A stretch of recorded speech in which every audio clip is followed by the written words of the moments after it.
মাননীয় প্রধানমন্ত্রী অনুগ্রহ করে বলিবেন কি, আপনার সরকার শপথ নেওয়ার পর এই পর্যন্ত নির্বাচনী প্রতিশ্রুতি মোতাবেক অগ্রাধিকার দিয়ে কি কি পদক্ষেপ গ্রহণ ও বাস্তবায়ন করিয়াছেন এবং গৃহীত অগ্রাধিকার পদক্ষেপগুলি কবে নাগাদ বাস্তবায়ন করা সম্ভব হইবে? মাননীয় স্পিকার, আপনাকে ধন্যবাদ। মাননীয় প্রধানমন্ত্রী। ধন্যবাদ মাননীয় স্পিকার। মাননীয় সংসদ সদস্য, আপনাকে ধন্যবাদ এই প্রশ্নটির জন্য। এই প্রশ্নটি স্বাভাবিকভাবেই একটি রাজনৈতিক দল বা একটি রাজনৈতিক সরকারের জন্য অত্যন্ত গুরুত্বপূর্ণ।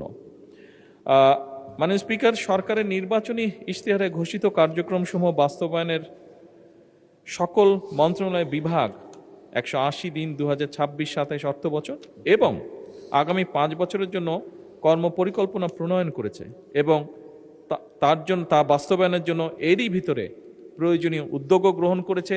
কতগুলোর কাজ এর মধ্যে শুরুও করে দিয়েছে মাঠ পর্যায়ে। মাননীয় স্পিকার, ব্যক্তি নয়, পরিবারই উন্নয়নের মূল একক। এই দর্শনে প্রান্তিক এবং নিম্ন আয়ের পরিবারগুলোকে সুরক্ষা দিতে পরিবারের নারী প্রধানকে ফ্যামিলি কার্ডের মাধ্যমে মাসিক 2,500 টাকা প্রদানের কার্যক্রম এরই মধ্যে শুরু হয়েছে। পাইলট পর্যায়ে এ পর্যন্ত 36টি ইউনিটের 60,000 পরিবারকে এই ফ্যামিলি কার্ড প্রদান করা হয়েছে এবং আগামী অর্থ বছরে ইনশাল্লাহ আমরা টার্গেট করেছি মাননীয় স্পিকার, সমগ্র বাংলাদেশে আমরা প্রায় 41 লক্ষ 20,000 টু বি প্রিসাইজ। মাননীয় স্পিকার, টু বি প্রিসাইজ, খুব সম্ভবত 41,20,000 পরিবারের হাতে, আমরা নারী প্রধানের হাতে এই কার্ডটি তুলে দিতে ইনশাল্লাহ সক্ষম হব। কৃষির উন্নয়ন এবং কৃষকদের ইউনিক পরিচয় নিশ্চিতকরণের ন্যায্য মূল্যে কৃষি উপকরণ, সরকারি ভর্তুকি ও প্রণোদনা, স্বল্প মূল্যে সেচ সুবিধা, সহজ শর্তে কৃষি ঋণ যন্ত্রপাতি প্রদানের লক্ষ্যে 14 এপ্রিল 2026 এই তারিখে মাননীয় স্পিকার কৃষক কার্ড বিতরণের কার্যক্রমের উদ্বোধন করা হয়েছে। প্রি পাইলটিং পর্যায়ে দেশের 8টি বিভাগের 10টি জেলায় 11টি উপজেলায় 11টি কৃষি ব্লকে এ কার্যক্রম সম্পাদন করা হয়েছে। এ পর্যন্ত 20,748 জন কৃষককে কৃষক কার্ড প্রদান করা হয়েছে। এছাড়াও মাননীয় স্পিকার, নির্বাচনী অঙ্গীকার বাস্তবায়নের লক্ষ্যে সরকার শস্য, ফসল, পশুপালন ও মৎস্য খাতে 10,000 টাকা পর্যন্ত কৃষি ঋণ মওকুফ করেছে। এই লক্ষ্যে সরকার ইতিমধ্যেই 1,567 কোটি 96 লক্ষ টাকা বাজেটে বরাদ্দ করেছে। এর ফলে সারা দেশের প্রায় 13,17,500 জন কৃষক সরাসরি মাননীয় স্পিকার উপকৃত হয়েছে। মাননীয় স্পিকার, ধর্ম বিষয়ক মন্ত্রণালয়ে এই কমিটমেন্টটাও আমরা করেছিলাম। বাংলাদেশে আমাদের মুসলমান হিসাবে আমাদের মসজিদ মাদ্রাসাগুলোতে বহু খতিব সাহেব আছেন, ইমাম সাহেব, মসজিদ আছেন। এর বাইরে অন্যান্য ধর্মে যে ধর্মীয় ব্যক্তিত্ব আছেন, ধর্মগুরু যারা আছেন, এদের মধ্যে বহু মানুষ বেশ মানবতর জীবনযাপন করেন মাননীয় স্পিকার।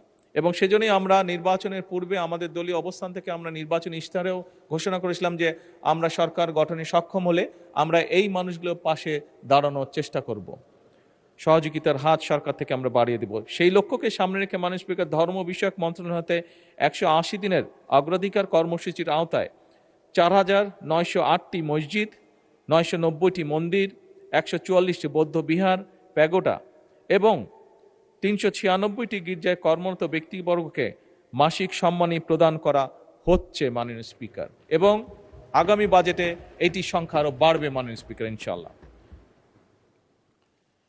মাননীয় স্পিকার, আগামী 180 দিনের কর্মসূচির আওতায় জনগণকে হেলথ কার্ড প্রদানের একটি উদ্যোগ আমাদের রয়েছে।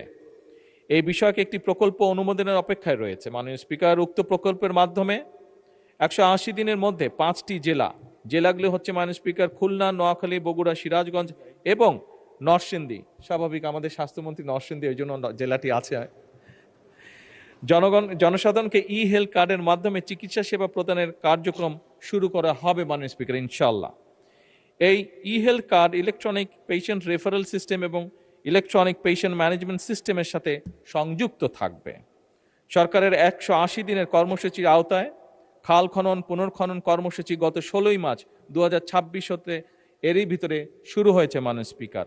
বর্ষার কারণে অনেকগুলো খাল খনন কর্মসূচি বা পুনর্খনন কর্মসূচি আপাতত পর্যায়ক্রমিকভাবে স্থগিত রাখা হচ্ছে। মাননীয় স্পিকার, 31শে মে 2026 পর্যন্ত পানি সম্পদ মন্ত্রণালয়, স্থানীয় সরকার বিভাগ, কৃষি মন্ত্রণালয় এবং দুর্যোগ ব্যবস্থাপনা ও ত্রাণ মন্ত্রণালয় কর্তৃক 666টি খাল পুনর্খনন কার্যক্রম চলমান।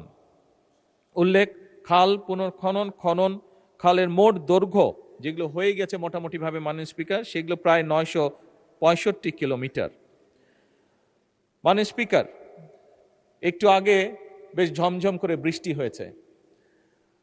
ছোটবেলায় আমি ক্যান্টনমেন্টে ছিলাম, আপনিও আমার ধারে কাছে ছিলেন মাননীয় স্পিকার। আমার মনে আছে তখন যখন বৃষ্টি হতো, আমরা যখন স্কুলে পড়তাম, একসাথে 5-7 দিন ধরে বৃষ্টি হতো।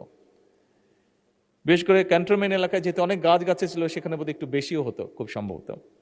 মাননীয় স্পিকার, আমরা খেয়াল করেছি হঠাৎ করে, আমি অনেকদিন পরে দেশে এসেছি, বাট এসে আমার খুব নজরে পড়েছে বৃষ্টির পরিমাণ বোধহয় দেশে অনেক কমে গিয়েছে। মাননীয় স্পিকার, কিছুক্ষণ আগে 20-25 মিনিটের মতন বৃষ্টি হয়েছে, বাট এরকম বর্ষাকালে আগে যখন বৃষ্টি হতো একসাথে 3-4 দিন 5-7 দিন বৃষ্টি হতো। মাননীয় স্পিকার, যেভাবে গাছ কাটা হয়েছে সমগ্র বাংলাদেশে, এইটার একটি বিরূপ প্রভাব আমাদের আবহাওয়ার উপরে পড়েছে এবং সেজন্যই, এবং একই সাথে এত গাছ কাটার ফলে দেশে বিভিন্ন রকম যান্ত্রিক যে মেশিন, গাড়ি ঘোড়া এগুলো চলার ফলে এবং বিল্ডিংগুলো উঠার ফলে মাননীয় স্পিকার টেম্পারেচারও বেড়ে গিয়েছে। এই সকল কিছু বিবেচনা করে 5 বছরে এই টেম্পারেচারটাকে যদি কমানো যায়, একই সাথে বৃষ্টির পরিমাণ যদি বাড়ানো যায়, একই সাথে পলিউশন দূর করা যায়, সেই লক্ষ্যকে সামনে রেখে মাননীয় স্পিকার 5 বছরে 25 কোটি বৃক্ষরোপণ এবং সবুজ কর্মসংস্থান সৃষ্টির লক্ষ্যে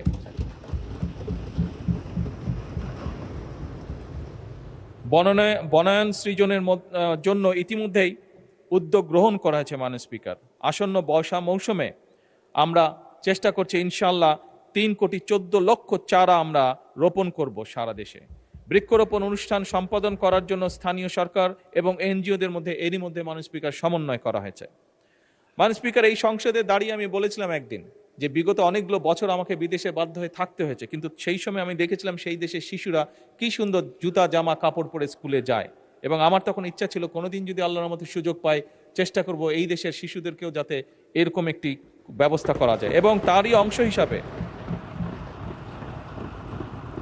মাননীয় স্পিকার, আগামী অর্থ বছরে সরকারি প্রাথমিক বিদ্যালয়ে বর্তমান সরকার ইনশাল্লাহ 2 লক্ষ শিশুর মাঝে বিনামূল্যে স্কুল ড্রেস বিতরণ করার পরিকল্পনা গ্রহণ করেছে। এছাড়াও বিভিন্ন স্কুলে পর্যায়ক্রমিকভাবে 1 টিচার 1 ট্যাব পরিকল্পনা বাস্তবায়নের কাজ শুরু হয়েছে মাননীয় স্পিকার। এবং শুধু স্কুল ড্রেস নয়, স্কুল ড্রেসের সাথে বাচ্চারা যে তাদের খাতা কলম বই নিবে, তার জন্য আমরা একটি ব্যাকপ্যাকও তাদেরকে দিব, যেই ব্যাকপ্যাকটি সম্পূর্ণভাবে তৈরি হবে বাংলাদেশে, এবং একসময় যে বাংলাদেশের সোনালী আঁশ পাট বলতে আমরা যেটিকে জানি, সেই পাট দিয়ে এই ব্যাগ তৈরি করা হবে। মাননীয় স্পিকার, কারিগরি ও মাদ্রাসা শিক্ষা প্রতিষ্ঠানসমূহ বাস্তবায়নে আগামী 100 দিনের মধ্যে দেশের 2336টি কারিগরি এবং 8232টি মাদ্রাসা শিক্ষা প্রতিষ্ঠানে ফ্রি ওয়াইফাই চালু করা হবে। মাননীয় স্পিকার, সারা দেশে শহর ও গ্রাম অঞ্চলে খেলার মাঠ নির্ধারণ ও অবকাঠামো উন্নয়নে কর্মকৌশল নির্ধারণে কেন্দ্রীয় পর্যায়ে গঠিত কমিটি কাজ করছে। প্রতিটি ইউনিয়ন ও উপজেলায় যথাক্রমে 8 বিঘা ও 10 বিঘা করে উন্মুক্ত খেলার মাঠ তৈরির পরিকল্পনা রয়েছে। মাননীয় স্পিকার, আমরা গতকাল এখানে আলাপ করছিলাম, বিরোধী দলীয় কয়েকজন সংসদ সদস্য, আমাদের দলের থেকেও কয়েকজন সংসদ সদস্য একটি বিষয়ে কনসার্ন এক্সপ্রেস করেছেন, সেটি হচ্ছে যে নেশা বা ড্রাগের একটি বিষয় যেটি আস্তে আস্তে ছেয়ে ফেলছে যুব সমাজকে। আমি ব্যক্তিগতভাবে দৃঢ়ভাবে বিশ্বাস করি, আমরা যদি আমাদের সন্তানদের জন্য খেলার মাঠ তৈরি করতে পারি, তাদেরকে খেলার ব্যবস্থা তৈরি করতে পারি, অনেকাংশেই এই অভিশাপ থেকে আমরা বের করে আনতে সক্ষম হব আমাদের পরবর্তী প্রজন্মকে। এবং সেই লক্ষ্যকে সামনে রেখেই মাননীয় স্পিকার, খেলাধুলার জন্য মাঠ বা খেলার ব্যবস্থা আমরা এই পরিকল্পনাটি গ্রহণ করেছি। হাইটেক সফটওয়্যার পার্ক এবং আইসিটি সেন্টারসমূহ কার্যকরভাবে পরিচালনার জন্য এবং বাংলাদেশে পেপ্যালের কার্যক্রম আরম্ভের কার্যকর উদ্যোগ গ্রহণে একটি কমিটি গঠন করা হয়েছে। নির্বাচনী ইশতেহারকে প্রাধান্য দিয়ে বেতন কাঠামোর আওতায় জাতীয় ক্রীড়াবিদদের জন্য ক্রীড়া ভাতা এরই ভিতরে চালু করা হয়েছে। মাননীয় স্পিকার, প্রাথমিকভাবে 500 জন ক্রীড়াবিদকে এই ভাতার আওতায় আনার পরিকল্পনা নেওয়া হয়েছে।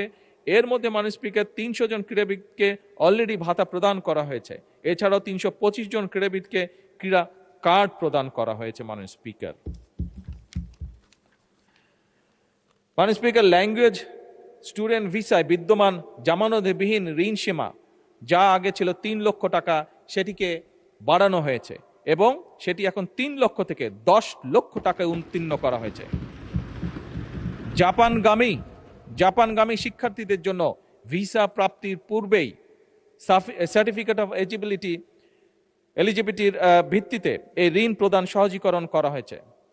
2030 সালের মধ্যে 20% নবায়নযোগ্য বিদ্যুৎ উৎপাদনের লক্ষ্যে ইতিমধ্যে জাতীয় রুফটপ সোলার কর্মসূচি এবং নেট মিটারিং এর মাধ্যমে মোট 35 মেগাওয়াট বিদ্যুৎ জাতীয় গ্রিডে সংযুক্ত হয়েছে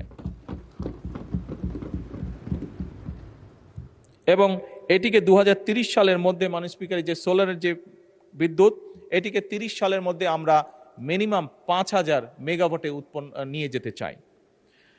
মাননীয় স্পিকার, সরকার 5 লক্ষ সরকারি কর্মচারী নিয়োগের সিদ্ধান্ত, যা একটু আগে আমরা আলোচনা করেছি একজন সংসদীয় প্রশ্নের পরিপ্রেক্ষিতে, কম বেশি গ্রহণ করেছে। ইতিমধ্যেই শুধুমাত্র জনপ্রশাসন মন্ত্রণালয় অধীনস্থ দপ্তর এবং সংস্থাসমূহে শূন্য পদের বিপরীতে 2879 জন মানুষকে নিয়োগের কার্যক্রম চলমান রয়েছে। 12 থেকে 14 বছরের শিশু কিশোরদের ক্রীড়া প্রতিভা অন্বেষণে যুব ক্রীড়া মন্ত্রণালয়ের উদ্যোগে নতুন করে স্পোর্টস 2026-এর কার্যক্রম গত 2রা মে তারিখে উদ্বোধন করা হয়েছে। এতে football, cricket, kabaddi, athletics, badminton, দাবা, সাঁতার ও মার্শাল আর্ট সহ মোট 8টি খেলা মাননীয় স্পিকার অন্তর্ভুক্ত করা হয়েছে।